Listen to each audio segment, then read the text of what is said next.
The Lady Jane's girls were looking at me crazy, but I fucked with it. And with that, we're live. Yeah. Gotta show them what I got.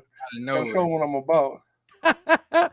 Yo, what's good, everybody? What up, what up, what up, what up? We are live. Are we really? Oh, I thought you No. No, I was not kidding. I was like, with that, we're live. I was being serious. Jesus, Sean. Oh my gosh. This is gonna be crazy. What up? What up? Welcome to the courthouse. I brought my boy Spenny Rax from Woodward Heavyweights back, but also I brought in the man, the myth, the legend, Joe Polo. Listen, man, I'm all about having other people in Pistons family and Pistons content community on the channel. And as someone that, I look at, all right, who are viewers watching? One of the guys that pops up is Mr. Joe Polo. So Joe, what's going on, brother? Thank you so much for being here. I appreciate it, man. Thank you for letting me come on your platform, bro. Oh, dude, absolutely, man. Hey, my thing, this is never a space of competition. This is a space of coming together and just talking about hoops and just the love of the game, man. So, to me, this is just saying, hey, what's going on? Let's talk hoops. Let's sit down because listen, man, this is the best time of the year. This is when, this is when it goes down. So, and I already spilled Diet Coke in the stream, and we haven't been live for 2 minutes. But anyway, everything's fine. While we're doing that real quick, Spencer, you were talking about how you had a hard on for what Troy Weaver was doing yesterday. Yeah. While I go get paper towel, do you want to talk about what you liked about the trade? Yeah, I do. I'd love to talk about it. It's so when I see it, it's they could have thrown a bag at Miles Bridges. They could have thrown a bag at DeAndre Ayton. They could have tried to throw a bag at Jalen Brunson. But what they did is they brought in these two veterans, which is a lot of what Pistons fans have been clamoring for. Is we need veterans. This is too young of a team. You bring in these two guys who can teach players how to play in the NBA. Nerlens Noel can teach Jalen Duren and teach Isaiah Stewart how to be legitimate NBA defenders. Alec Burks is a guy who is a bucket. He's a walking bucket. He's a three-point. He's shot 40% plus from the three-point line in the past 2 years. That guy can get his own shot. He can teach, Sadiq. He could teach even Cade how to get open, how to make your own shot in the NBA. And these are guys that you can trade at the trade deadline to contenders to get more capital. And even if you don't, you've got them on team options. So if you want to cut your ties after next year, then they're gone, and you still have a lot of flexibility with the cap, a lot of flexibility with your roster. And what I think Troy Weaver is building towards is not next year, but the 2023 free agent class, to where you have guys like Devin Booker, Karl Anthony Towns, Chris Middleton, other players like that will be available. That is when he can go out and he can offer one of those guys a max deal. He can offer one of those guys $100+ million to come to Detroit and play with Cade Cunningham. Oh, they'll make him come to Detroit and also go to Detroit, but also Joe.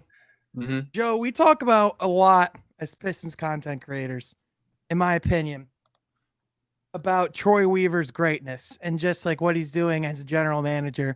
And I don't know about you, man, but I've been a Pistons fan my entire life, and I haven't seen this level of a vision, of plan, of competency and follow through in my time as a Pistons fan. From your perspective, man, what are some names as far as stars? Like, because I don't know about you, but I dream of like, who would I want to see play alongside these guys? Spencer just said one of those names for me, Devin Booker. I would love to see a Cade Cunningham, Devin Booker duo, man. But Joe, what about you, man? What are some names and what are some stars that you think would fit great in a Pistons uniform? I mean, I'm right there with you in terms of Devin Booker, because Cade Cunningham, when he first came out the draft, I compare him to a multitude of players, but one of the players was Devin Booker and the other player was Paul George. I feel like he's a combination of both of those players. I would definitely enjoy seeing a tandem of those two guys. And I know this one will never happen, but Kevin Durant, I mean, obviously it's a far dream scenario. It's not going to happen, but the idea of him playing with Cade Cunningham will be really solid as well. But one thing that I could see happening, Scotty Barnes, Cade Cunningham's high school teammate, maybe one day down the line, 4 or 5 years from now, we could see him play with Cade. I think that would be pretty cool as well. Man, imagine the I mean, the trade package it would take to get Scotty Barnes out of Toronto, but also I feel like Masai Ujiri would literally have to you would have to murder him cold dead like in his office. Just we would have to see the proof of his dead body in order for that trade to actually go through, or even free agency in general. But actually, I do love that idea, and I love those kinds of thoughts of like what types of crazy moves could we see in the long term, because we talk about like getting stars to come to Detroit, and Spencer. I was in Detroit last week. I was on Big D Energy. I came through and I was Spencer. I got to come through the studio with you guys. Appreciate and our boy Stick was hell bent that Kevin Durant was coming to Detroit, and even your guy Easy has said KD to the D 2023. Like he's all like this is a thing. But listen. You have to build a program and something that players want to actually join. And that's why you go get veterans like Nerlens Noel and guys like Alec Burks, because they can help make this team better. But at the same time, like you guys said, it's insanely flexible how much you could do with these contracts. You can truly do anything with Nerlens Noel. You could bring him in if you need him to start in case of emergency. You can. If I think he's going to start. I know. I think he's gonna start. I mean, I think the goal for him is to end up being your third string center, and I think Isaiah Stewart. I just don't think he's done enough to get the job taken away from him, and because I think for his development, I think he's really there, like in case there's injuries or anything like that. People aren't asking how they join. I will post the link below. There are stricter ways to join this stream after some things that happened yesterday, but we're not going to talk about that. Anyway, no, we're not going to talk about it, Spencer. I'll tell you later. Yeah, but anyway, Joe, well, we're talking free agency, man. Who are some targets? Who are some people that you're looking at right now as guys that like kind of fit that mold? Because the Pistons still have about $25 million in cap space, and people think Troy Weaver's done. He's not. Reports suggest that the Pistons are currently still talking to the Knicks, and there's possibly even more that could be happening there. So, Joe, what are your thoughts, man? Who are some guys you'd like to see in Detroit? I don't necessarily know about the trade market right now, but in terms of possible free agency signings, there are 3 guys who I've recently taken a look at, and I'll be interested to see if the Pistons could land them. And the names are Gary Harris, Bryn Forbes, and Marquis Morris. I believe that those guys, you could be able to get them for a reasonable contract, while at the same time adding them to this team and allowing them to provide solid production, while also letting the young guys go out there and be what they're supposed to be. Cool. Yeah, absolutely, man. Also, we're joined by Woolworth Sports intern and writer Ben Cooper. Ben, hello. What's going on, man? Welcome to the show. Can you guys hear me all right? Yeah, I can hear you great, man. How you doing? Yes, sir. I'm doing well. I'm usually like working during this time, so I was like, let me jump on. I feel like got to take advantage of the opportunity. Oh, absolutely, man. Welcome to the show. Glad to have you here, brother. What are you thinking? What do you think the Pistons should do in free agency now that we went and made these moves with Nerlens Noel and Alec Burks? What are you thinking here, Ben? I think it's tough because obviously, I don't know, like long term. I don't think. I mean, Noel maybe, but like Burks obviously is. I don't think a long term fit. But I think Oladipo. Like I don't know how viable that is, but like that could be. I mean, I haven't really been watching it. I don't know if you guys have been saying that, but I really think maybe not in like the championship window, but like in the development of these guys, like he could be so detrimental. Yeah, I'm not on the Oladipo train. I've been looking, like Joe named a couple. I like Bryn Forbes a lot. You can bring him in here. He can be a spot up shooter. Gary Harris, same thing. Another Spartan dog. You can bring him in here. He can be a spot up shooter. Bobby Portis fits a lot. Like as much as people talk crap about Bobby. Crazy eyes Bobby Portis running down the court. He's a shooter. He can play that 4 spot. He comes from championship pedigree. He comes from a position of a small market team winning a championship. Although, it's on the back of Giannis Antetokounmpo, so there's that. But he also knows, how you have to carry yourself, what you have to do to be put in that situation, and that'll be great for the young guys. The Oladipo talk, I don't understand it at all. Why would we bring in an older, injury-prone Hammy Diallo to this team as our last spot? Like we already have him. We already have Jaden Ivey, who's that same, supposed to be the same echelon of player of these slashers, super athletic guys. I don't see Oladipo really being a fit on this team.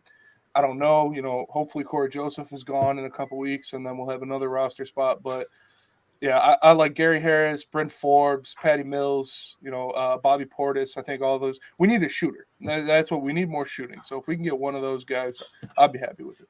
I mean, yeah, the other thing too, guys. I mean, how many games has this guy played in the last few seasons? Because it's truly staggering. This guy just hasn't been healthy for a full season literally since 2017, 2018. So just putting that in perspective as far as health is concerned, not to say that should be the sole consideration. However, if we're talking about bringing in guys, I mean, we saw all the health issues we had this past season. Do we really want to bring in a guy who's that much of a risk like day one? I mean, like his upside is definitely there in the sense that you saw, in his times in Miami, that he had those glimpses of Victor Oladipo of old, where he could come in and for like a few minutes, he could provide like solid contributions. And like, if we were talking about like having that as like a 6-man off our bench, if we were trying to like win a playoff series, that's a different conversation. But like you guys said, if we're talking about development and actually having meaningful games for our young guys to develop, I just don't know what having Victor Oladipo in the locker room is going to do. You know what I'm saying? Facts. Yeah, Especially I agree. Because we already got Hammy. Yeah, I agree with you, but at the same time, I could kind of say the same thing about Nerlens Noel and Alec Burks. Both of these guys have recently dealt with a lot of injury issues. Last year, Noel in particular, he only played in 25 games, and luckily for Burks, he played in 81 games. But at the same time, in years past, he's dealt with injuries, so keep that in mind. Yeah, for sure. I just think the difference is that they might not have they haven't really necessarily dealt with it to the magnitude of what Victor Oladipo's dealt with. You know what I mean? Like Nerlens as well, obviously over the last couple of years. Like I know last season in particular, he really only played in 25 games.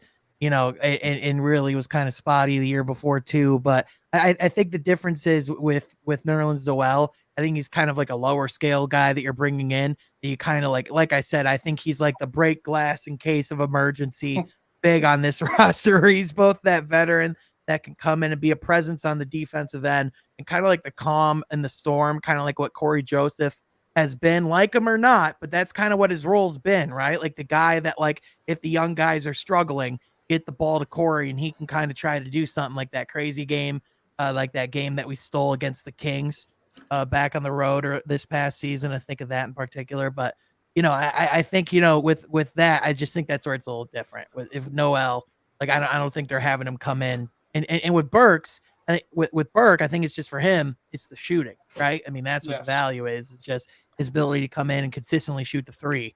You think Burks will be in the, sorry for cutting you off, but you think he'll be in the rotation? I definitely think he'll be in the rotation. I don't think he'll start.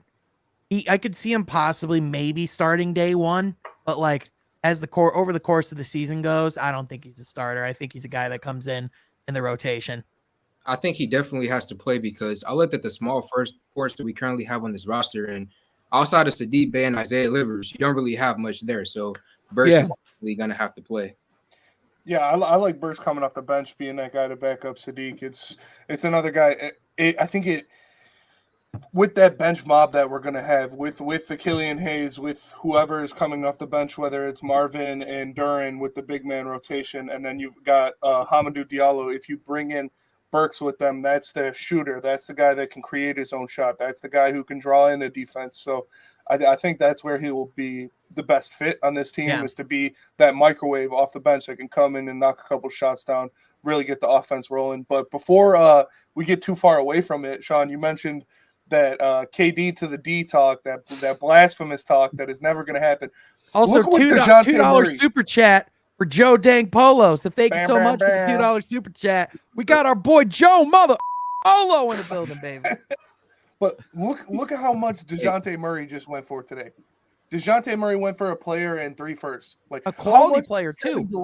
How much is Kevin Durant gonna go for? Like, y'all think that was a overpay? Yeah. I think it was. Yeah, I think 3 firsts is a little. I like DeJounte a lot though. I like what he brings to that team. He brings obviously a fantastic defender, fantastic perimeter defender. He brings a guy who can push the ball in transition, a guy that can play opposite of Trae Young very well. So I do like that. I don't like that the Hawks got him because I was hoping the Hawks were going to be a team that would take a step back, after the maybe even go lower from coming out of the finals a couple years ago to falling down even more. But that's a good team. They're going to be a good team, and especially adding that, it's tough. That's going to be a team that might push the Pistons out of that play-in race. So, yeah, without a doubt, man. I think the East, and people got to remember this Eastern Conference is insanely competitive. I mean, like how deep it is. Like a team like the Atlanta Hawks, who were in the play-in tournament this past season. Literally the year before, we're in the Eastern Conference Finals. You know, and you have teams like Charlotte, who you're always kind of waiting to take the next step. And then it's like, all right, well, how much are they going to get blown out by in this year's play-in tournament? That's the real question. Is it going to be 26? Do you think it'll be 28? What are your thoughts, Joe? You think they'll lose by 30 this year in the play-in? No, but speaking I'm just the only team that I could kind of see falling out a little bit is the Brooklyn Nets, depending on where Kyrie Irving falls. But besides them, I mean, the Eastern Conference is definitely going to be tough to make it to the play-in or playoffs this year. Yeah, without a doubt, man. Without a doubt. Ben, what do you think about the Pistons playoff chances? Do you think we should be expecting a play-in game? Do you think it's a little unrealistic? You think we should slow down? What are your thoughts? I mean, I don't know. I think definitely like playoffs seems a little optimistic, but play-in, I don't think personally, maybe I'm being a pessimist, but I don't think they'll get there. But I think competing for it is the expectation. I don't think they should. It should be mid-January and there's no chance. That I think would be a disappointment. But if they don't reach it, I mean, in the grand scheme of things, it's just one game. But I think playing meaningful basketball relatively late in the year, if they do that, that's a successful year. Yeah, absolutely, man. If they're in the hunt and they're chasing something at the end of the season and they're learning from those losses and they're learning from those wins, that's at the end of the day, that's what you want to see, because that's the kind of things. I mean, look at Brooklyn. How do they get in the situation to get Kevin Durant and Kyrie Irving? It was that run that they had with D'Angelo Russell. It was that system they built with Joe Harris and Jarrett Allen and Karis LeVert. And it was that system and that culture that attracted those free agents to go to Brooklyn. Yeah, Joe. One thing that I want to quickly say, kind of tying it back to Troy Weaver, is that I love the way that he's building this team right now, because we could be in a position like the Brooklyn Nets where you go out there, you spend all the money in the world, you make big trades, and then now you barely make it to the playoffs and you lose in the first round. I don't want the Pistons to be like that. I want us to have sustained, Yeah, we could be like the Sacramento Kings, what they just did with Domantas Sabonis, and now don't put those demons on us, Sean. Well, no reports suggest it sounds like you know what sweepstakes are in, the Tobias Harris sweepstakes. So they're gonna put out a lineup of a team, by the way, that a lot of people are clamoring for the Kings to go after DeJounte Murray. Now it's gonna be De'Aaron Fox. It's gonna be Keegan Murray. It's gonna be Tobias Harris. Domantas Sabonis. It's it feels like I'm watching the 2016 Pistons all over again in a way. And that's the situation that we've got put in with how Troy Weaver revamped this whole lineup to produce what we have now. It's our championship aspirations is being a mid-market team. I take it for one of two teams' perspectives is what I've been preaching for a little while. Is you have best case scenario, you get the Milwaukee route, where Cade turns into your top 3 player in the NBA. Cade turns into your Giannis type player, and you don't need to go out and get a splash free agent. You can bring in a couple secondary level guys like Chris Middleton and a Drew Holiday and make that work. But more realistically, I think we would have to follow the same approach as the Toronto Raptors did, to where you have that lineup, you build that team from the draft. They turn into a perennial playoff team where they're contending, going deep in the playoffs over and over and over. And then you go out and you trade for a superstar who's not happy where they are. He comes in and he takes you over the top to get to that championship, because as much as people say, oh, Detroit's back, people starting to like it. Look at what Cade said. Look at what Ivy said. It's still not a destination spot for free agents. So we will still never get that big splash fish. Like, that's why, like, next year when you have, you have Jokic and LeBron and all these guys being free agents, we're never going to land one of those guys. Those guys aren't leaving. But in a couple years, when you have those second-tier guys as free agents, that's something you should really try to sink your teeth into and make a push for. Yeah, without a doubt, man. And this is a year where you can go and get value and get assets and get guys that, because you can trade and bring in guys like Burks and Noel, and, for teams that are looking to contend and make that next step. You know what I'm saying? So we're saying the Knicks are contenders? Hey, they said Jalen Brunson makes them a championship contender. Yeah. I want to know what kind of crack James Dolan is smoking, because that is the dumbest thing I've heard in a I'm going to be honest. This is obviously biased, but I probably take Jaden Ivey year one over Jalen Brunson next year. Like, Jalen Brunson's ceiling, I did not see it being much higher than it was last year. For the contracts, I definitely take a Jaden Ivey right now, 100%. Yo, Tassine, what's going on, man? Welcome to the stream. How's it going? Yo, what's good, yo? Hey, what's going on? What do you want to bring to the table, my man? Oh, no, I'm just going to see you guys talk about something, and if I want to hop on, just join. Sounds good, brother. Cool. Well, He's with giving that, us some man. pillow talk. We're laying next to him in bed. Hey, he's just chilling, man. He's just chilling. The courthouse. Hey, I'm just looking over Twitter, but I'm just trying to see if Woj is dropping something. Oh, believe me, I got Woj notifications on lock, ready to go in case anything happens. Apparently, it sounds like Jalen Brunson, his first meeting when free agency opens, is with the Miami Heat. Oh, man. So imagine, y'all. Oh, if the Knicks don't even get him, oh my God. Yo, I will be laughing my ass off. That would be the funniest. Listen, there would be nothing more truly poetic than if the New York Knicks tank their draft, literally move players off of their cap, trade future assets to offload just to bring in a point guard in the caliber of Jalen Brunson, and they don't even get Jalen Brunson. I mean, even if they do, let's say they end up with Jalen Brunson and they pay him that $26 million a year, which, is just steep. That is just steep when you have a core of Brunson, Randall, and RJ Barrett. And I like RJ Barrett, but I don't love the ceiling of RJ Barrett. So what in the do the Knicks do, man? And I just want to say, it just baffles me how they're treating Brunson like he's KD. I mean, yeah, they're rolling out the red carpet. Like, he's not saving the Knicks. Let's be honest. They always do it. It's like the ultimate Knicks move. I've been saying this for months too. It's the ultimate Knicks move to be like, oh, we were in the conversation for Kyrie Irving to come here. Oh wait, we ended up with Jalen Brunson and we're paying him $100 million. Like, that is. It's James Dolan is the worst owner in sports. It's terrible to watch. You see him do it we're getting Kyrie and KD. We ended up with Julius Randle and Derrick Rose. Like, it's what happens. If I was a Knicks fan, man, I don't even know what I like the Knicks. Like, the Knicks are because Carmelo is my favorite player, and when he played for the Knicks, I like the Knicks. I watched the Knicks, but man, I'm glad I'm not like emotionally invested to them as a franchise, because that would be gut-wrenching and heartbreaking. Yeah, without a doubt, man, without a doubt. And it really shows the difference when you have a franchise that has that specific direction and that specific vision. Hey, Tassine, thank you so much, man, for joining. I really appreciate it. But we do have another fan or another person who wants to hop in. And I do want to bring him in because it's my guy, Aaron, a diehard Nets fan. My boy, Aaron. What's going on, my brother? How you feeling with Kyrie Irving and Kevin Durant? Is it still happening, my man? All right. First of all, it's not Die Hard anymore. It's just Die, because that's how I'm fucking feeling about all this.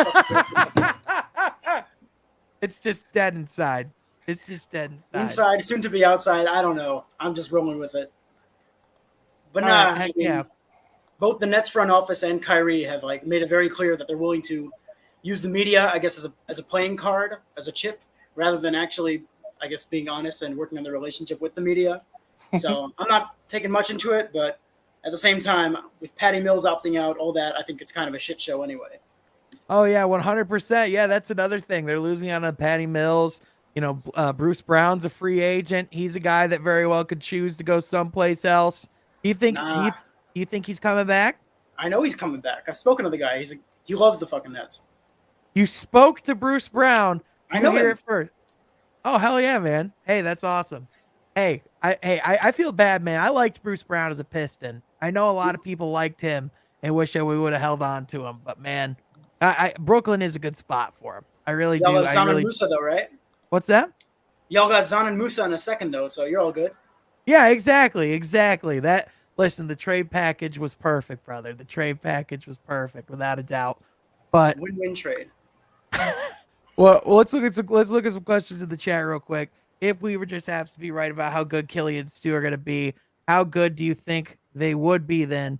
Just consider the possibilities, right? How good can they be? Listen, man, I think people are writing off Beef Stu a little too quickly as far as what his value can be on a playoff team, especially what he brings on the defensive side of the ball, as far as his ability to switch on the perimeter, his ability to, if he can actually hit a three on a consistent basis, that would bring a ton of value. I just think the sky's the limit for a player like that. I mean, you look at Boston, the guys like Grant Williams, Robert Williams. I think he can even kind of be like a mini Al Horford in the sense of like a utility guy that can do a lot of the dirty work for your team. So with that, what do you guys think of Isaiah Stewart and Killian Hayes? Do you think those are guys that people are writing off a little too easily? I think Killian Hayes for sure. I mean, we've seen what he can do defensively. He can, at his best potential, he can be an all NBA type defender. Like, that guy is a dog on the defensive end of the ball. He also, the way he creates space, like I've seen it too many times of him just blowing by guys. Like, it's you don't get that very often. And yeah, do you want to see him be more aggressive around the basket? Yeah, you want to see him clean up that jumper a little bit, but those are things you can work on. And being coming over here as a 19-year-old from France, it's like you got to give him some time to develop. Like, the man hasn't even played 100 games in the league yet, so we got to give him some more time. Isaiah Stewart, it is literally all depending on his shot. If he can start knocking down jump shots, if he can be a guy that goes 2 for 5 from 3 a game, like I'll take it. But man, it's because there can only be so much of hustle that is your game. You know, hustle can't be your whole game. And there needs to be a little talent in there too. Exactly. He can stay in front of some guys on defense, but he is in no means a lockdown defender. He hustles for rebounds. He's a good rebounder. He's good at positioning himself and going in there and getting rebounds, but he needs to add a jump shot, period. And we'll see what it does this year. If he can hit shots like that, yeah, he'll definitely be a great player. And that's the kind of guy Pistons fans love. Obviously, we know they love those grinders. They love guys that'll go out there, be a dog, put everything on the line. But it gets to a certain point to where, like you said, there needs to be some talent involved. So if he can come in and shoot the ball, I'm all for it. Yeah, absolutely, man. Joe, what about you, man? What are your thoughts? Yeah, Isaiah Stewart, I feel like we didn't really get to see him at his best in year 2 because his center running mate was Trey Lyles, and it's not much you can really do with that. Year 1, he got to play with Mason Plumlee, who is a true big man. So I feel like now that he gets to have a full season with Marvin Bagley, he's going to have Duren now, a healthy Kelly Olynyk. I believe we'll see him have much success this upcoming season with the Pistons. And as far as Killian Hayes go, we're giving him a lot of options in the fast break and in the pick and roll. So I definitely believe that we'll see him improve as well. Yeah. Absolutely, man. Aaron, do you have any thoughts on Isaiah Stewart and Killian Hayes? I know you and I have talked Pistons quite a bit and have gone back and forth quite a bit. What are your thoughts, man? I love them both as prospects. I love them both as players and even as people.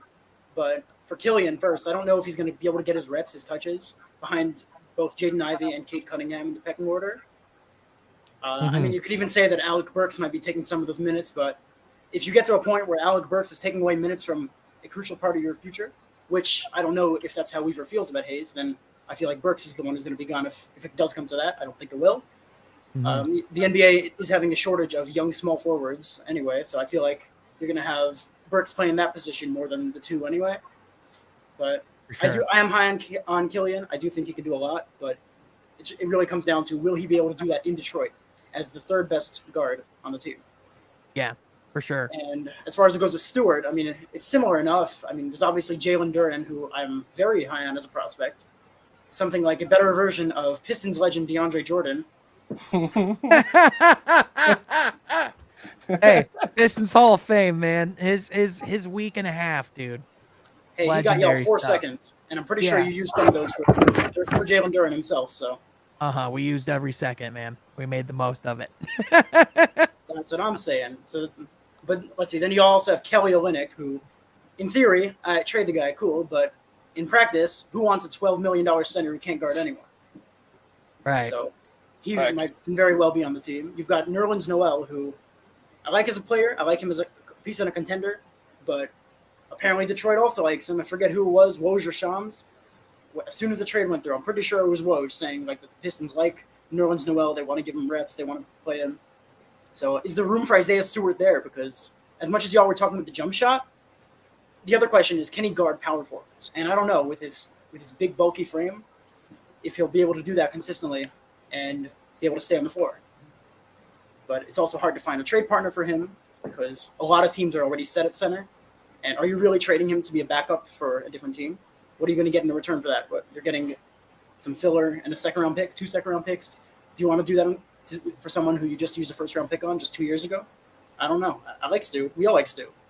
So it just puts you in a tough situation with both of them, really, in that, I mean, ideally, it just, hey, trade them both for a good young small forward. But you're not doing that. You can't find that. Yeah. You already have Sadiq. Yeah, I think the thing with Stu is he's like the kind of guy that you want to ultimately, ideally, see him work in a lot of different situations, and is the kind of guy that can come in and be the utility piece and fill in blanks. You know what I mean? Like, even if he's not in like his natural position, he's the kind of guy that like seems like he could thrive out of his comfort zone. And I think with Killian, speaking of being out of his comfort zone, I think there's a lot of pressure and a lot of things brought onto him day one. And, you talk about having to be that third guy. I think being off the bench is something that so far he's thrived in and has found a little bit of a better role. But to your point, with bringing in Jaden Ivey, Troy Weaver's a hell of a lot more lax with what Killian Hayes' future is. Because listen, you know what the truth of the matter is? Killian's future with the Pistons is what he makes of it. If Killian comes in this year and we see that growth on the offensive end that we want to see out of him, where again, we don't talk about him being James Harden or not being this all-star on the offensive end. We're just talking about him being an NBA level offensive player, right? And then on the defensive end, continuing to grow. And if he can be all NBA on the defensive end, that's something that brings a ton of value. So if he can be that, he has a future in Detroit as long as he wants. If he's a lot like what we saw of Killian these past 2 years, he might not be in the league in a few years. That's just the way it is. So again, a lot of it is how these players grow. A lot of it is how these players develop and what they do in the gym and how they're spending their off seasons and how they're working to grow their craft. So, and we'll see. I mean, so far there's been a ton of footage on TikTok, but I'm more interested to see that on the court itself. So, well, listen, man, a lot of guys can look great by trainer footage on their iPhones, bro, but I need to see you against NBA players, not Joe from MVP down down off the Upper East Side. You know what I'm saying? Hey, Sean, I think you're wrong. Maybe Ben Simmons does have a jump shot. Yeah, it's true. That's true. Did you see this footage from him in a gym? This dude, he's Steph Curry in a practice gym. Ben Simmons. If that guy showed up in an NBA game, Michael Jordan tier. Oh my gosh, man. But with that, man, I mean, we got the summer league coming up. What are your guys' expectations for the summer league? Do you think it's fair to want the Pistons to win the summer league, or do you not even care at all? Is it just about seeing the highlights? I feel like it's always something that like young teams, obviously like they pay attention to, but I mean, as long as the guys are trying, no one gets hurt. I feel like no one gives a damn. Like no one. Right. Do you remember who won last year? I do Sacramento not watch. Kings. Sacramento Kings. How did that turn out? Yeah. See, it's not like very indicative of future success. Hey, What are you talking about? Davion Mitchell ruled the league last year. He ruled the summer league, and that definitely carried over. Carried over. I'm trying to find. I want to see how that guy we drafted. I'm not even going to try to say his name. Yeah, I want to see how he looks in the summer league. I want to see how our second round pick last year, that Bosnian guy or Serbian guy, is he even coming over from Italy? Yeah. Is he? I thought we were just stashing him. I think he's going to play in the summer league. I thought that's what I saw on Twitter earlier. But I know the guy we drafted last year, that Serbian dude, he's coming to the summer league. He's going to play with the team.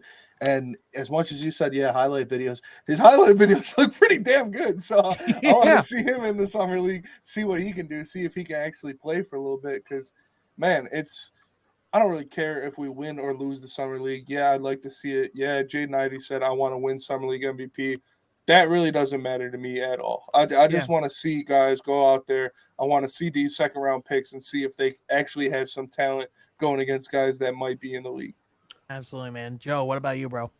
Yeah, for me, when it comes to the summer league right now, I'm just looking most forward to seeing what Bosta Corporate Visa can do, because when I took a look at his overseas stats, and it's not looking good right now. He has terrible statistics, and he's playing in a backup position right now. So I'm really curious to see what he can do in the summer league. And then I also don't want to see Cade Cunningham play at all. I just want to see him on the sideline cheering guys on. And Killian Hayes, I want to see Killian Hayes dominate if he decides to play this year.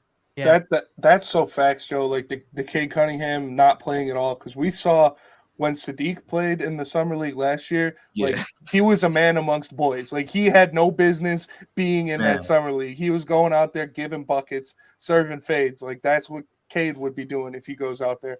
But you're right. I want to see Killian clamp down everybody on every position on any other team we play, and then I want to see him drop a 30 ball. I want to see Killian hit step backs on G League players in the summer league. Oh man, I want to see him put up 30 in the summer league, bro. That would be sick. Over under 5 lobs between Jaden Ivey and Jalen Duren throughout the course of the summer league. Way over. Way over. Not even close. Yeah. We got to get over. What would be better, Killian Hayes going for 30 in the summer league, or Stanley Johnson going for 70 in the Drew League? going up against Chris Brown in the game, dropping 70 on him. I forgot about that. Bro, everybody's like, "Oh, he's back. He put up 70 in the Drew League playing against Raptors." It's like, come on, man. It's the Drew League, bro. Like, this is not the NBA. Dude, I'm not all right. So I want to know what's the YouTube highlight tape that you fell for the hardest? Like, what's the first one you fell for? Because I know for me, there's a couple things that come to mind. So first of all, there's the obvious with Andre Drummond, all of his gym footage over the years of his ball handling, of his shooting. It's like he's trying to become Joel Embiid, and it's like, brother, you can't do in the regular season, like, brother. And then for me, the other one's Brandon Knight. I used to love his mixtapes back in the day.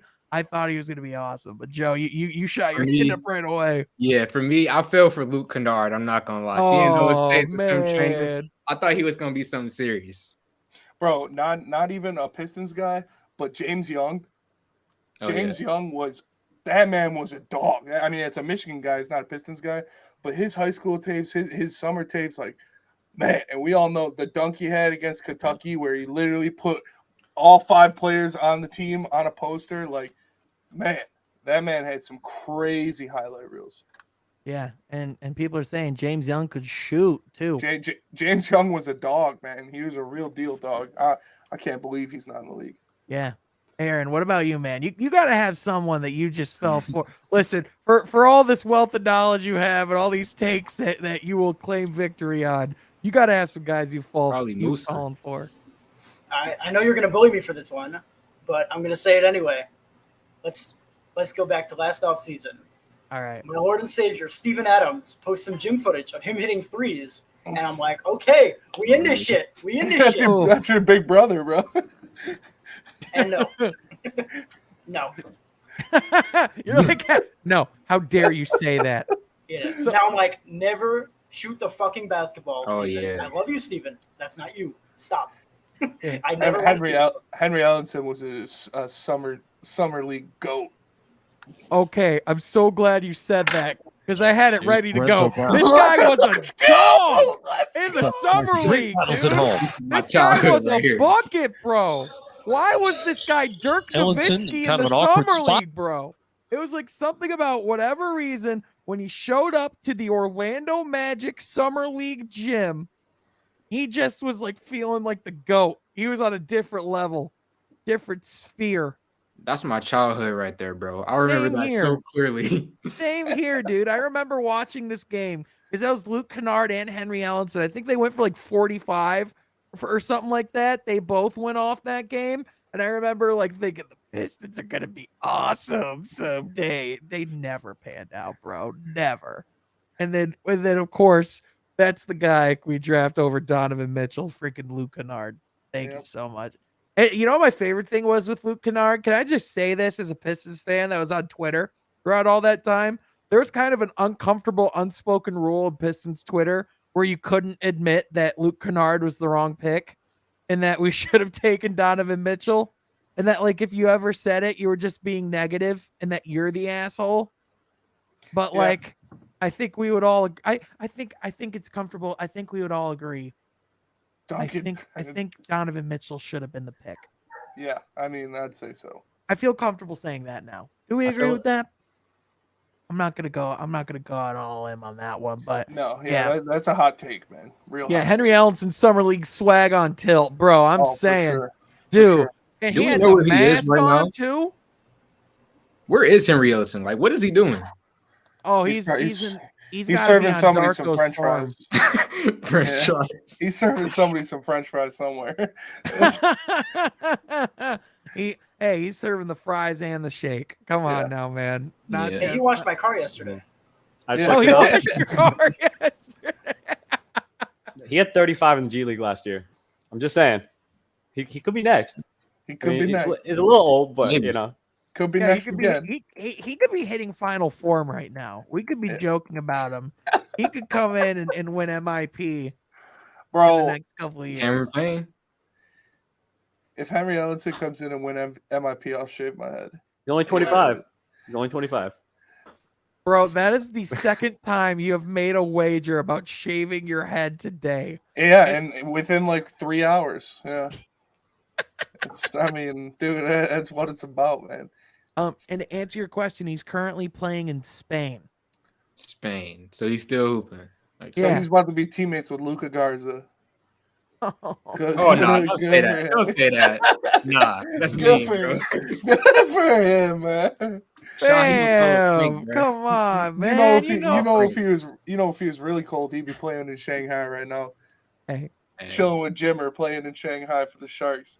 Frank Garza, if you're watching this, you know I love you. Oh, dude, I do too. Frank Garza is a cool guy. I liked Luka Garza, as a player. It's just it's the modern NBA, man. It's you gotta be quick on your feet.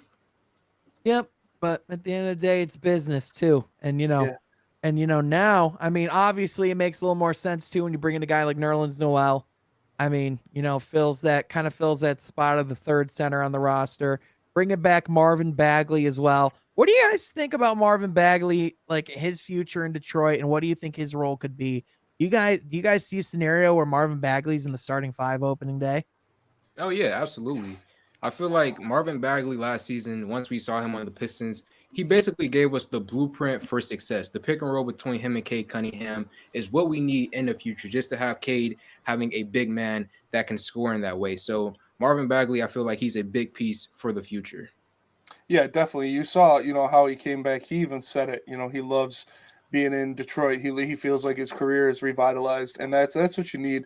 It's just another guy that comes in that wants to be here and wants to play, is going to play hard, and he can shoot the ball a little bit. So he provides a little bit of jump shot, a little bit of floor spacing to that team on top of his extreme athleticism as well. With we saw what he did with Cade. We saw what he did with Cade catching those oops, being a pick and roll threat. So yeah, I could definitely see him in that starting lineup, especially if we who's the four right now? Who's our four right now? Is it Isaiah Stewart? Are we going to start Isaiah Stewart at 4 and then start someone else at 5? it's still tough. It's still up in the air. In my eyes, Marvin Bagley should be the starting four with the roster we have right now. Yeah, if you want my projection of the Pistons opening day starting five right now, like if we were to say just solely in a vacuum, not factoring in the rest of free agency, based on the roster we have right now, who's starting day one? I would say you got Ivy at point, Cade at the 2. I think you got Sadiq at the 3. I think you got Bagley at the 4 and Stewart at the 5. In my opinion, that's if you're talking about your most likely opening day projection starting 5, I would say that's it right there. Just because, like you said, who else is gonna play the 4? Because like we need, like, you know, now that Jeremy's not here, Sadiq has to fill in at 3, right? I mean, logically, that's just where he plays. That's where, in my opinion, he's at his best. The How long only do you think thing how long do you think it's going to take for Duren to take that starting spot, though? Like, you think that's happening this year or just year 2, maybe year 3? That's a good question. That's kind of where I was gonna go. One of the places I was gonna go next. I was curious as to what you guys' thoughts were, because I saw James Edwards III. Someone asked you, do you think G League's in the cards for Duren this season? And he said it could be. I don't know if it is personally.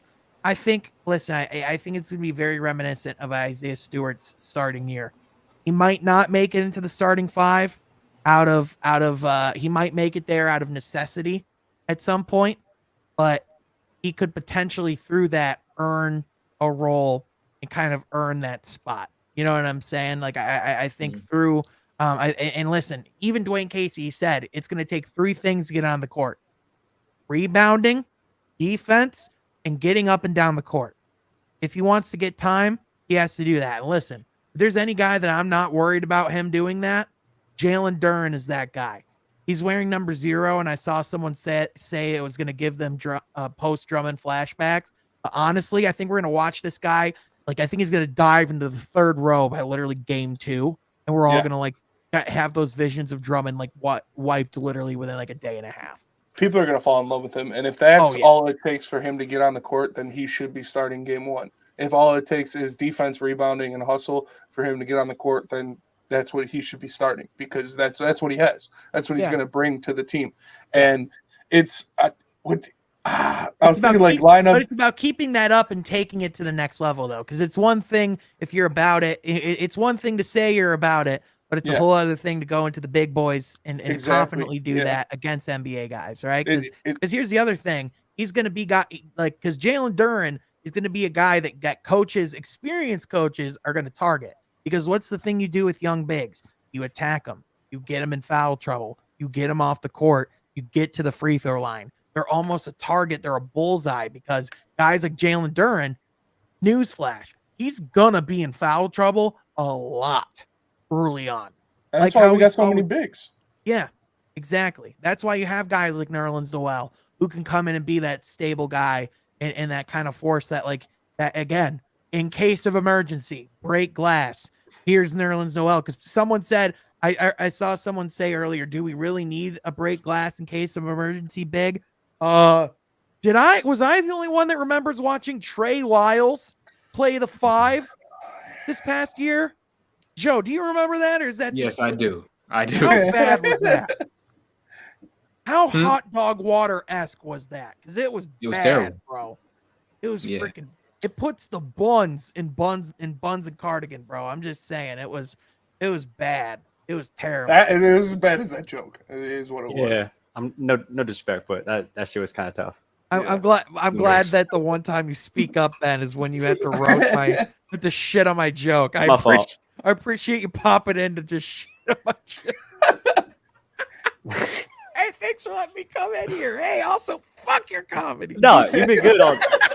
If I'm gonna give you your flowers, I have to give you your criticism. Oh yeah, 100%. Yeah. Hey, if you're gonna give a bouquet on my doorstep, you got to shit on my doorstep too. Exactly. I understand. Yep. But oh my gosh, go big with Cade, Sadiq, Stewart, Duren, Noel. Man, listen, brother, you need shooting, you need spacing, and when I look at this lineup, you know how little spacing there is in this lineup. Oh my! Do you know what this lineup is? And I'm not trying to single you out at all. This is not. Don't take it. Josh Smith, Greg Monroe, and Andre Drummond. This is literally 2014, 2015 Pistons. Oh, so it's one of those things. And someone saying we are keeping Burks in a while. That's not a playoff move. You're right. We're not a playoff team. Yeah, we're winning like 35 next year. We're not trying to pretend. We got these guys because we needed veterans. Mm-hmm. We just needed older guys on this team. And that's what I was. What if you start Burks? What if you start Burks at 3, put put Sadiq at 4, and then have whoever you want come out? If it's Beef Stew, if it's Duren, whoever that is at the 5, that gives you more shooting. Yeah. That gives you a smaller lineup, like you said, with that Grant Williams, Robert Williams kind of vibe at 5, and then you have shooters around him and Ivy attacking the basket and Cade there. Like, I don't know. There's a lot of different things that we could do with this lineup. We're gonna have to see what Coach Casey likes, what kind of rotations he likes, but that 4 spot needs to get solved. And if it is Crazy Eyes Bobby Portis that comes in and then he is our starting 4, I'm cool with that too, because as a shooter, he's a big guy. Obviously, we know he can defend. He can get rebounds and he can knock down threes. So bring him in. Are you guys concerned about like the spacing at all? Because I don't know. Like obviously, the guys are young, but like in terms of proven shooters, I mean they've had their woes. I mean Ivy's not the best shooter in college at least, and obviously it's going to get even more difficult. Like especially if you have Stu at the 4, like that spacing is rough. Yeah. I think some of it's going to have to be they're going to have to figure it out. Like some of it's going to have to be they're going to have to grow together.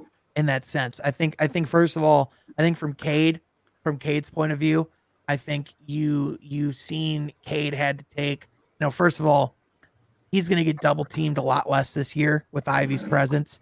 When you're being double teamed above, in a statistically being double teamed more than guys like LeBron James, something's going on. And what that tells you is that the Pistons did not have other guys that could score the ball and create offense. And so what do? You go and double team the one guy who can. So now with Jaden Ivey coming in, a guy that you have to respect carrying the basketball, I think that's just going to open up more open looks for Cade. I think having Cade's going to open up more looks for Jaden Ivey. I think Sadiq, you would expect to have a better shooting year than this past season, especially the way he started the season. I would not expect that to be a repeat performance. So, with some of that, I think naturally shooting will go up with some of those things. Joe, go ahead, bro.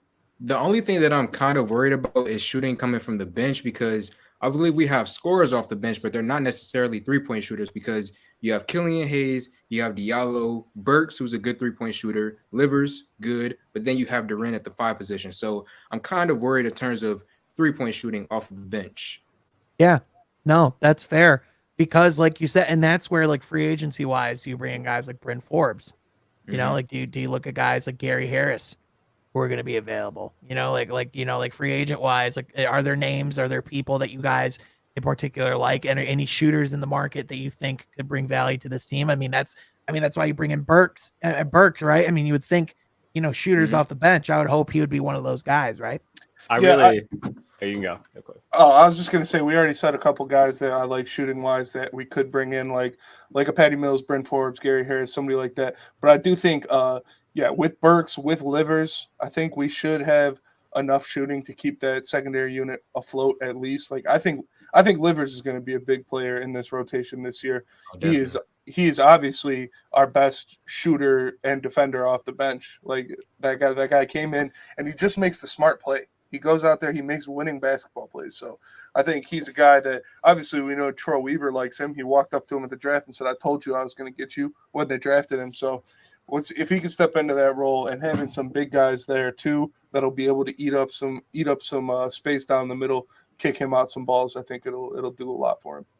Yeah, for sure. A lot of people are bringing up Isaiah Livers. What do you guys think his role is going to be on the team this upcoming year? I think people need to remember, I think a lot of his playing time came at a part of the year when guys were getting shut down, when our depth was a little bit lesser. I don't know if people should expect Isaiah Livers to get a whole ton of playing time this season. That's just me personally. Damn, Sean, you almost the shit I say. No, but I like him. Like, yeah, we're seeing it in the chat. Yeah, backup 3, something like that. Yeah, he can be a guy that can come in off the bench, like I said, play solid defense, hit some outside shots. He makes winning basketball plays. And I think if you make enough winning basketball plays and be a guy that's going to go out there and defend and hit shots, it's hard for you to not see time in this NBA. Dwayne Casey's going to see that. He's going to see that this guy is a dependable option coming off his bench. And as the season goes on, I could see his minute load getting progressively more. Yeah. I mean, I think in general, like if we're doing like 8-man, 9-man rotation, like I don't know. I think like he wouldn't be in that, to be completely honest. Like that's coming from a Michigan fan myself. But obviously, like Right. there's injuries. He can basically play like, 2 through 4 if needed. I mean, like obviously you don't want him there, but like he's a shooter, so you can basically he's a wing. And I don't know. I think last year I was very impressed by him because his athleticism, like I didn't think it would be there after his injury at Michigan his senior year. Mhm. But like, and it's not there. Like Right. it's not what it once was, but like, yeah, he just makes the right play and he's just a sharpshooter. And Yeah. like, I think he won't, if we're fully healthy, which is like very rare besides like opening day, he won't be in the rotation or he won't get like at least, crucial minutes. But Right. I think like with injuries, he's a guy you can fit anywhere and Nick plays. Yeah, I just think ideally and realistically, he's the type of guy that you would want to bring in, like as like your third string forward, right? Yeah. Like he's that type of guy that like you wouldn't want to like like you wouldn't want to rely on to be your second string forward. We got our boy Aaron back. Are we cooking something up in the kitchen? Is he at work right now? Is he streaming as well at Might work? be. That's legendary. Man, wait, you're dead ass at work right now? Yeah, that's why I had to leave the call. I had customers. Oh shoot, are you working at like a pizza shop right now? Rita's Italian Ice, come by. Hell yeah, dude. That's freaking awesome. I love it. Oh my gosh. That's rad. But yeah, man, that's why I'm like, it's like, with Livers again, like we had injuries to Jeremy Grant down the stretch in the season. We had, Marvin Bagley was out with considerable time, like Luka Garza was playing considerable minutes towards the end. Like I think people saw like Isaiah Livers like performance and like people got to remember it's that time of the season. Like Killian scoring like 27 or 28 against the Oklahoma City Thunder. It's a great performance. But Ben, Joe, Spencer, Aaron, name one person that played on that Thunder roster that day. I dare you. I mean, I think I could have played on that Thunder roster that day. I'm pretty sure you did, Ben. I'm pretty Henry sure Ellenson. you kind of Xavier Simpson. Yeah. yeah. Just hold on. Let me look up Oklahoma City Thunder's G League roster real quick. Yeah. Just 1 second. Simpson was a dog though. I'm not gonna let that hook. He Captain hits you Hook. 4 of those a game, and that's about all the scoring he does. But those shit, Simpson got babied by my boy Cassius Winston every time they played, but that's he sunned his ass. You see, Yeah. Cassius Winston's got a shot in the summer league too. Yeah, dude, I love Cash, man. I got a upstairs. I got a Wizards jersey, Wizards Cassius Winston jersey. Woo! I bought it the day they drafted him. That's my dude. I gave him free food at Grand Traverse Pie one day. Him and his whole family. Oh heck yeah, that's awesome, dude. Hell yeah. But with that, man, I'm curious to see, I kind of as like we're getting ready to like head towards like the end of the stream. We'll probably go for a little bit longer, but as far as the big free agent moves, what do you guys think? Like as far as big movement, what do you guys expect to happen? I mean, as far as Bradley Beal goes, to me, I think he's going to sign that Supermax. I think he's a guy that's talked about wanting to win for a long time, but he hasn't really put a whole lot of action behind wanting to actively move on. I think right now it seems to me like he wants to get that Supermax and get the bag in Washington, and he might try to force a trade at some point and try to have his cake and eat it too. But I just don't know. I just don't know what the market is for Bradley Beal with a Supermax contract. I don't know what teams are going to want to trade for that. So Russ I'm going curious back what to your guys' Washington. thoughts are. Maybe the Lakers, if they can Yeah. somehow find a way to do it. Yeah. Russ going back to DC, and they're taking Bradley Beal. Yeah, that would be amazing. Hey, this contract you traded to us? Yeah. Want to break? What if Yeah. we just do a switcher? And you get THT in a second round pick. No, THT, Remember League Kendrick MVP Nunn, and a right there? first round pick. Who says no? My Me. favorite anthem of last year. That'll get you anything Yeah. in the world. Yeah, Aaron, what are your thoughts, man? What do you think of the Bradley Beal saga? Can I read a tweet of mine on this? Oh, absolutely. Perfect. If he gets a Supermax, I'm going to spend the next 5 years laughing at the Wizards. Oh yeah, same here. 100%. That is not a 100%. supermax player. But You ain't winning shit with him as your best player. I also, in my opinion, will not feel bad for Bradley Beal anymore because he's very vocal about how sick he is of losing. But he's also very vocal about how much he wants to stay in Washington. It's an abusive relationship to each side, man. Like it's like one of those things where it's like you clearly are miserable together. Like why are you going for the marriage? Why do you have the baby's not going to stay? You know what I mean? It's like it's such a good show. I saw some stuff about Ayton to the Nets for like Claxton, Joe Harris, and somebody else like that. I was like, that'd be pretty wild. It's not happening. Yeah. I don't think it's gonna happen either. But I don't know what's going on with these free agents. It's pretty wild. Yeah, a good fit for Bradley Beal if he wanted to win would be to go to the Heat, but who knows? Now they're getting Brunson. Knicks could sign Bradley to the max. That would be beautiful. That should be so funny. I want to win. I'm gonna go sign with the Knicks. I want to go to a winning culture. That's why I'm taking my talents to the New York Knicks. No, I do think the Wizards are going to give him the bag, though. Like, I feel like their management, from what they've shown in the recent years, they're just trying to sell tickets at this point. They're just trying to sell tickets, just getting like a decent player, give him way overpay. But like, I don't know. They're no Sacramento, but like, I mean, it's rough over there. So I think they'll give them the max, and they definitely should not. Yeah, 100%. I mean, it's tough because it was kind of similar to John Wall, where it's like, man, like, you know, we have this guy who's super talented. We don't know if he'll quite get us over the hump, but like, when are we going to get another player like this again? You know what I'm saying? Like, it's Washington. Like, we're not exactly drafting at a great rate here. Does anyone remember the Rui Hachimura pick? Yeah, Otto Porter too. Otto Porter was like second overall or something like that. I couldn't believe NBA champion Otto Porter. Yeah, NBA champion. Yeah, Will Chamberlain's body double. Will Chamberlain's bastard son. Yeah. Oh my gosh, Joe, what are your thoughts on the Bradley Beal situation, man? I basically agree with you guys. I think the most likely scenario is that he gets the money that he likely wants. But as far as the rest of the league, I don't expect much movement. Miles Bridges will likely end up staying with the Charlotte Hornets. DeAndre Ayton. I mean, I guess San Antonio, maybe. I don't know. Just in general, when it comes to this free agency class, I don't see much movement actually happening. Yeah, I don't blame you because it's one of those classes where this just seems like a year where a lot of teams just want to kind of maintain and wait for that class next season, right? I mean, Troy Weaver, you know, pretty much said so himself with that Knicks deal. And, you know, like Detroit can still make moves if they really wanted to. They could free up some more space and put themselves back in the DeAndre Ayton sweepstakes, but it's not going to happen. You know, that's just reality. With DeAndre Ayton, I mean, his options after the draft have become very limited.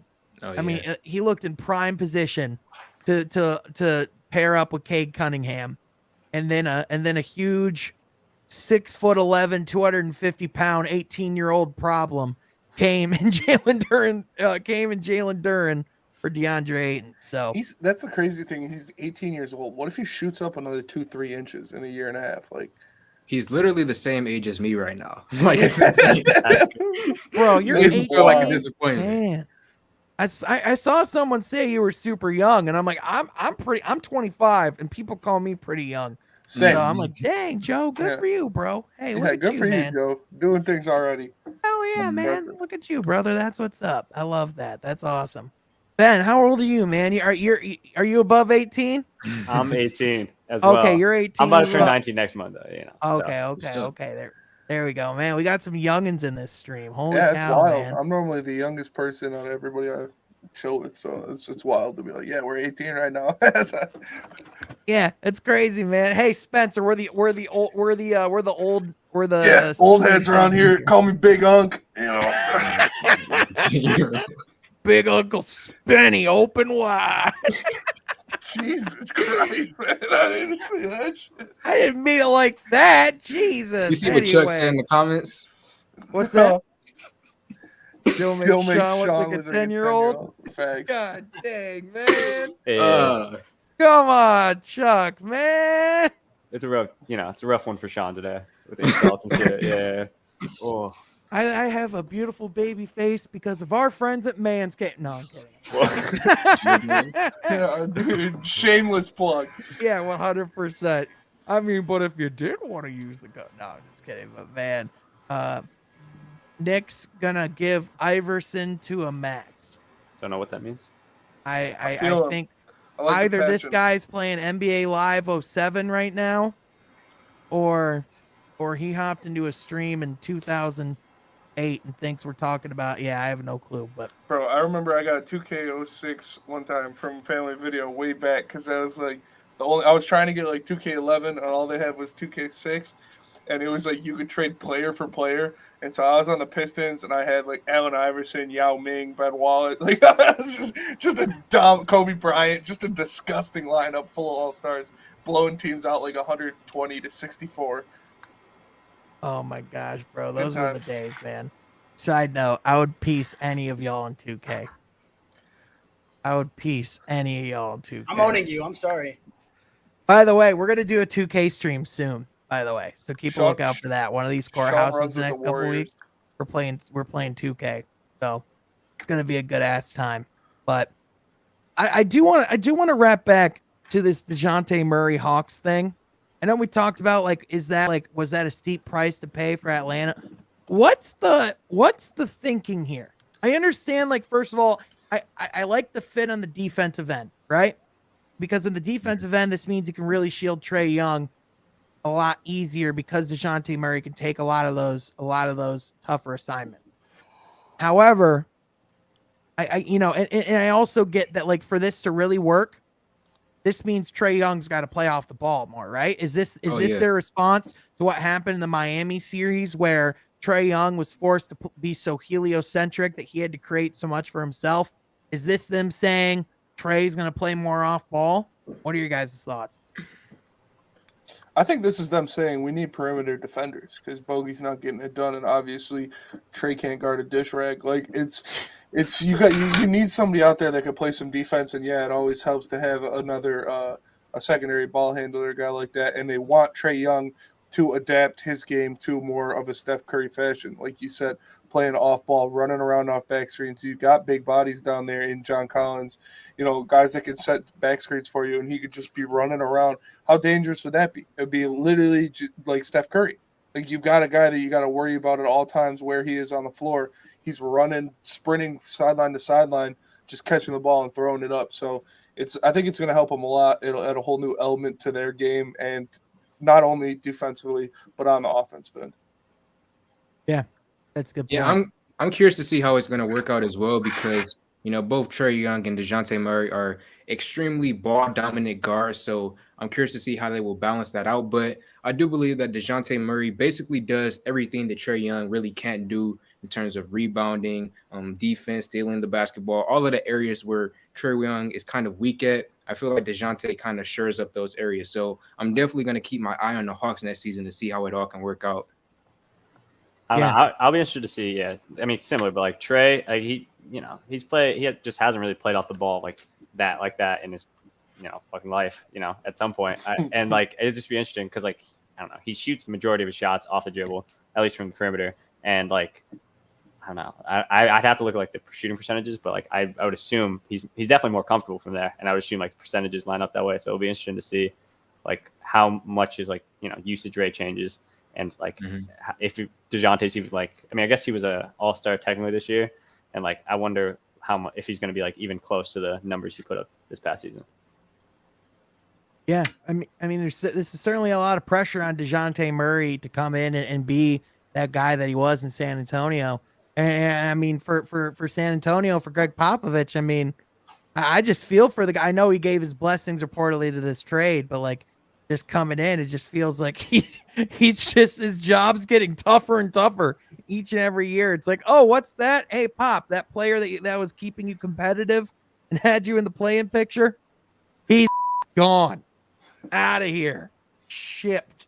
You got Daniil Gallinari. We're gonna bring back Patty Mills. That's your offense next year. Good luck. Get us to the playoffs, buddy. Gallo's getting waived anyway. He's not. His contract isn't fully guaranteed, so they don't even have him. Yeah, yeah, that's true. Yeah, so that they're really just taking that on to dump the salary then. Pop's a better man than me. I would have been out that going to go bitch. after Ayton or Beal or so? They have to make a move. They need a player. I mean, I guess Ayton. I guess if you truly wanted to, I guess you could, in theory, go get Ayton, give him the max, and start your rebuild around Ayton. But I don't know. I don't know if Ayton, he wants the max. It's clear that that's his priority, right? But does even Ayton want to go to San Antonio for a rebuild that he has no clue when they'll get on the other side of it?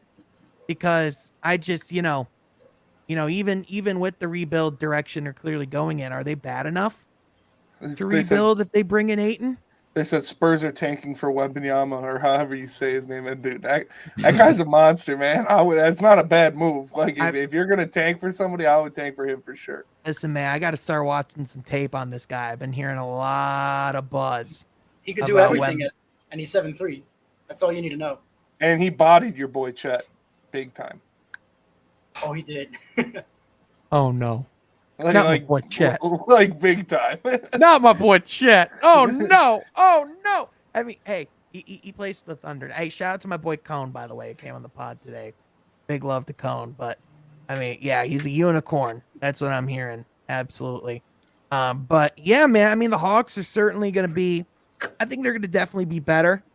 I mean, a starting five of currently they have Trae Young, DeJounte Murray, DeAndre Hunter, John Collins, and Clint Capella. But it's obvious John Collins is going to be on the move as well. I know this is a name that Pistons fans have brought up before. No, not in our timeline. Not in our timeline. Not money we want to put in our salary. Doesn't fit the Pistons right now. I'm good on bringing in anybody else that can't shoot. That's where I'm at right now. I don't want to bring in nobody else unless they can shoot the three, honestly. Yeah, absolutely, man. I don't blame you there. Ben, who or just anybody on the panel, what do you think would be a good fit for John Collins? Is Portland, is that a team that could, in theory, potentially, I don't know what they have to give to make that deal work on their end. I mean, Dame and John Collins has always been like that would be nice, but I just don't know if there's a perfect fit for John Collins, I got one. What's up? Offensively, the Hawks have been absolutely elite, when they've been having John Collins at the 5, but the problem has been defense. So what you need is a team that has a stretch 5 who could play defense, of which there is one in the NBA. Don't you do it.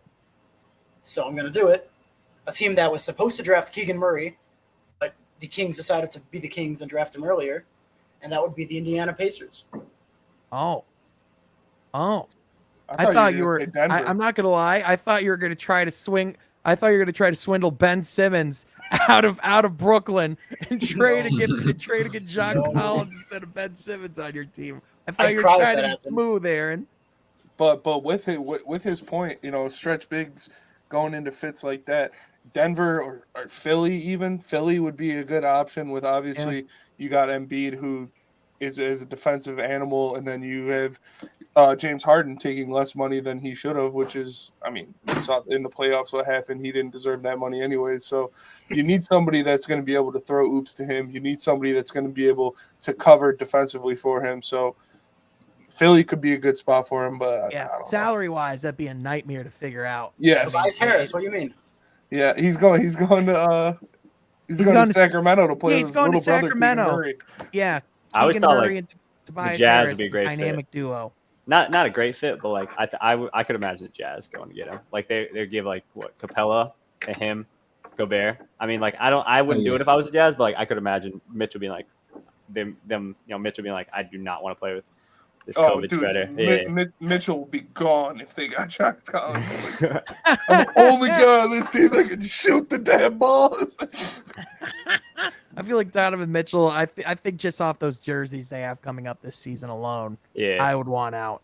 Those jerseys are so ugly, bro. It's so bad. What? They got Jazz normally have fire jerseys. Those Mormons know what they're doing most of the time. Yeah, but the new ones? It's a wild sentence. They gave up. Yeah, man. The Mormons cost. They're drinking too much of that salt water in Utah. Oh wow. Oh my gosh. Well, hey, Aaron, Ben, Spencer, and my guy Joe. Thank you so much, everyone, for hopping on. Be sure, first of all, follow my guy Spencer on What We're Heavyweights with our boy Easy. Be sure to subscribe over there. Live shows 5 to 7. Yep, 5 to 7. Be sure to subscribe to Joe Polo for more Pistons content because this guy's out here, 18 years old, a young prodigy in the YouTube game, absolutely killing it, brother. Thank you so much for being here. Really appreciate it, man. Love your content, and glad we finally made this collab happen, dude. Yeah, it's a long time coming, definitely. Yeah, you're definitely gonna have to come back on too. This can't be a one-time only thing, man. Hey, Sean ducks people forever, Joe. Don't worry. Yeah, he was ducking me for a minute. I'm a pile of yeah. That's exactly. I get scared of you, Spencer. We just need friends, honestly. Yeah. Yeah, I'm the worst. I am a piece of. Ben, before we get off, do you want to trash me on anything? Was there any other jokes you wanted to make fun of me on? Any want to roast what I'm wearing? I mean, no, it's a solid fit. It's a solid fit. Okay, all right, there we go. I was gonna say, I was like, what's wrong with this fit? Yeah, Spencer's fit. Spencer's got the fit of the day for sure. But yeah. My boss bought me the shirt. Yep. Our bosses are weird. But Aaron, I love you too, man. Thank you so much for hopping in, man. Can I give an outro? Fun. What's that? Can I give an outro? Sure, go ahead. All right. Andre Drummond is the